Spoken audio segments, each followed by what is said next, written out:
একের পর এক জেলায় একটা সময় যারা রাজত্ব করেছে তাদের মদতে কিছু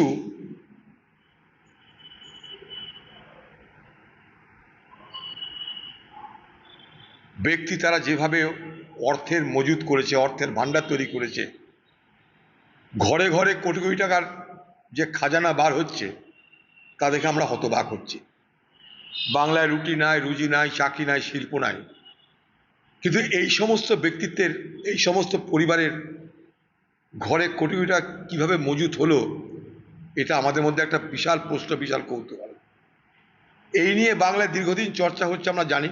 পাথর খাদান, বালি খাদান, কয়লা খাদান, গরু পাচার, বাংলার অর্থনীতির একটা বড় অংশ জুড়ে এগুলো রয়েছে।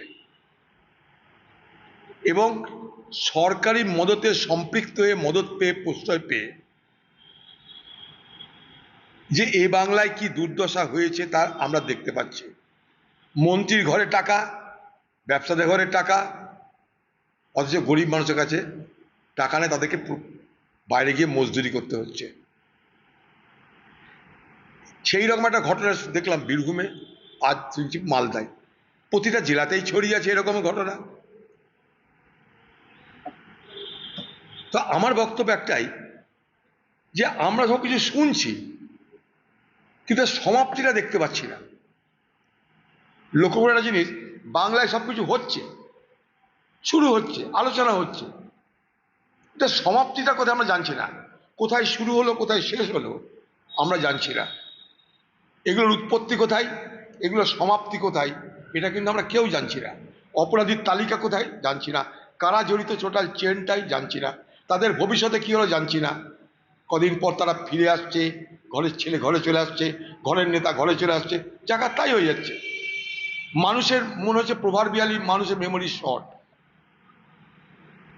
তো স্বাভাবিকভাবেই আমরা শুনতে পাচ্ছি, দেখতে পাচ্ছি, টিভিতে ছবি দেখছি, কিন্তু এই অপরাধের সূচনা কোথায়, এই অপরাধের যে চেন, এই চেনের শেষ কোথায়, এবং টোটাল যে চক্রটা কিভাবে বাংলায় কাজ করছে এবং করেছে এবং আজও করছে, সবটা আমাদের জানা দরকার। আছে কিন্তু একটা সরকার অতীত, একটা সরকার বর্তমান। তাই শুধুমাত্র অতীতের সরকারের ঘাড়ে দোষ চাপিয়ে বর্তমানের সরকার যদি মনে করে আমাদের কিছু করার নাই, এটাও চলবে না।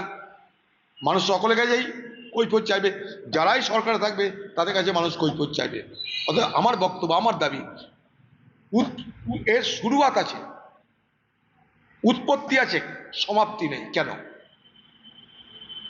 কারা তারা, কোথায় তারা, তারা কি বাইরে না ভেতরে? তাই আমি বলবো শুধু প্রশাসন নয়, তার সঙ্গে বিচার ব্যবস্থাকে এটার মধ্যে অন্তর্ভুক্ত করে বিচার ব্যবস্থার নেতৃত্বে একটা সময় বেঁধে দিয়ে স্পেসিফিক পিরিয়ডের মধ্যে টাইম বাউন্ড একটা তদন্ত হওয়া দরকার। খুব দুর্ভাগ্য এটা। দেখুন, কোনো মহিলা যারা এই রকম স্ট্যাটাসের, অত বড় বড় যারা স্পোর্টস পার্সন, যারা ভারতের হয়ে কমনওয়েলথ, বিদেশে যারা ভারতকে সম্মানিত করেছে, সেই সমস্ত মহিলারা, আমি তাদের দেখেছি যে যন্তর মন্ত্র থেকে অবস্থান করতে দেখেছি, তাদের সে অবস্থান আমি গেছিলামও। তো তাদেরকে অপমান, তাদের সঙ্গে তাদের ইজ্জত দিয়ে ছিনিমিনি খেলা করার চেষ্টা করা হয়েছে, তাদেরকে বেইজ্জত করা হয়েছে, অসম্মান করা হয়েছে। এই অভিযোগ নিয়ে যারা দিনের পর দিন অনশন করে, অবস্থান করে, কোর্টে যায়, মনে রাখবেন শখে কেউ যায় না কিন্তু।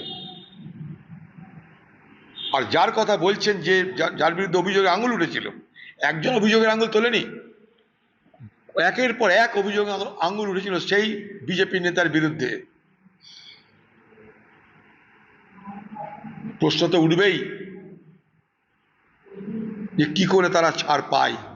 তাহলে যে সমস্ত স্পোর্টস পার্সনরা, যে সমস্ত খেলোয়াড়েরা, যারা আমাদের দেশের সম্মান বিদেশে উজ্জ্বল করছে, তাদের সম্মান যদি ভারতবর্ষে ভুলুণ্ঠিত হয়, তার জন্য দায়িত্ব কে নেবে?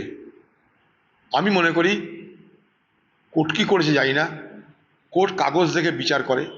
কোর্টকে যারা কাগজটা দিয়েছে বিচার করার জন্যে, অর্থাৎ যারা তদন্ত করেছে, সাক্ষীর বা পূর্ণাঙ্গ তদন্ত যারা রিপোর্ট দিয়েছে, তাদের এখানে অদক্ষতা, তাদের এখানে খাতির করার ব্যবস্থার মধ্য দিয়ে এই সমস্ত ব্যক্তিরা ছাড়া পেয়ে যায়। এরা প্রচুর পরিমাণ প্রভাবশালী, প্রচুর পরিমাণ অর্থশালী ব্যক্তি, বিজেপি সরকারের তারা বড় বড় নেতা। সেই নেতার হাতে অনেকগুলো লোকসভা নির্ভর করে হার জিত, ফলে তাকে তো ছাড়া পেতেই হবে। এটা খুব চিন্তার বিষয় না? যদি দেখা যায় যে না মুখ্যমন্ত্রী বাংলার, তাকে টার্গেট করা হচ্ছে, আমরা তো চাইবো সমস্ত রকমের নিরাপত্তা তাকে দেওয়ার মধ্য দিয়ে তার নিরাপত্তা সুনিশ্চিত করতে। এটা সবাই আমরা চাই, কারণ সে আপনার বাংলার মুখ্যমন্ত্রী। আমরা চাইবো যে পূর্ণ নিরাপত্তার ব্যবস্থা হোক। কিন্তু কথা হচ্ছে যে বাংলায় এবং ভারতবর্ষে আজ নিরাপত্তা দিনের পর দিন এত নিরাপত্তার ঘাটতি হচ্ছে কেন? এত কিছু ব্যবস্থা নেওয়ার পরেও। আমরা কাশ্মীরে দেখলাম কদিন আগে একটা পুলিশের অফিসারকে গুলি করে মেরে দেওয়া হলো। আবার দেখলাম দুটো লেবারকে গুলি করে মেরে দেওয়া হলো। বলা হয়েছিল অপারেশন সিন্দুর করে দিয়েছি, আর কোনো মামুর কিছু করার ক্ষমতা নাই। এবং বলা হলো যে অপারেশন সিন্দুর জারি আছে, পাকিস্তান এদিক থেকে ওদিক করতে গেলেই আবার হামলা হতে পারে। কোথায়? পাহেলগাঁও হলো, আজও ঘটনা থামছে না কাশ্মীরে। এর জবাবটা কে দেবে? খুব দুর্ভাগ্য এটা। দেখুন, কোনো মহিলা যারা এই রকম স্ট্যাটাসের, অত বড় বড় যারা স্পোর্টস পার্সন, যারা ভারতের হয়ে কমনওয়েলথ, বিদেশে যারা ভারতকে সম্মানিত করেছে, সেই সমস্ত মহিলারা, আমি তাদের দেখেছি যে যন্তর মন্তর থেকে অবস্থান করতে দেখেছি, তাদের সে অবস্থান আমি গেছিলামও। তো তাদেরকে অপমান, তাদের সঙ্গে তাদের ইজ্জত দিয়ে ছিনিমিনি করার চেষ্টা করা হয়েছে, তাদেরকে বেইজ্জত করা হয়েছে, অসম্মান করা হয়েছে। এই অভিযোগ নিয়ে যারা দিনের পর দিন অনশন করে, অবস্থান করে, কোর্টে যায়, মনে রাখবেন শখে কেউ যায় না কিন্তু। আর যার কথা বলছেন, যে যার বিরুদ্ধে অভিযোগে আঙুল উঠেছিল, একজন অভিযোগের আঙুল তোলেনি, একের পর এক অভিযোগ আঙুল উঠেছিল সেই বিজেপি নেতার বিরুদ্ধে। প্রশ্ন তো উঠবেই যে কি করে তারা ছাড় পায়। তাহলে যে সমস্ত স্পোর্টস পার্সনরা, যে সমস্ত খেলোয়াড়েরা, যারা আমাদের দেশের সম্মান বিদেশে উজ্জ্বল করছে, তাদের সম্মান যদি ভারতবর্ষে ভুলুণ্ঠিত হয়, তার জন্য দায়িত্ব কে নেবে? আমি মনে করি কোর্ট কি করেছে জানি না, কোর্ট কাগজ দেখে বিচার করে। কোর্টকে যারা কাগজটা দিয়েছে বিচার করার জন্যে, অর্থাৎ যারা তদন্ত করেছে, সাক্ষীর বা পূর্ণাঙ্গ তদন্ত যারা রিপোর্ট দিয়েছে, তাদের এখানে অদক্ষতা, তাদের এখানে খাতির করার ব্যবস্থার মধ্য দিয়ে এই সমস্ত ব্যক্তিরা ছাড়া পেয়ে যায়। এরা প্রচুর পরিমাণ প্রভাবশালী, প্রচুর পরিমাণ অর্থশালী ব্যক্তি, বিজেপি সরকারের তারা বড় বড় নেতা।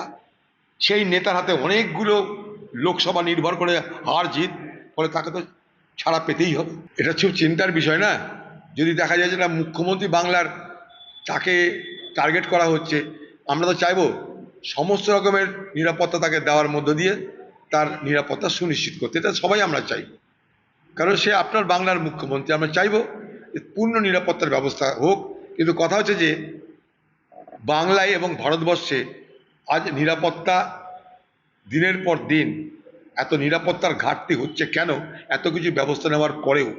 আমরা কাশ্মীরে দেখলাম কদিন আগে একটা পুলিশের অফিসারকে গুলি করে মেরে দেওয়া হলো।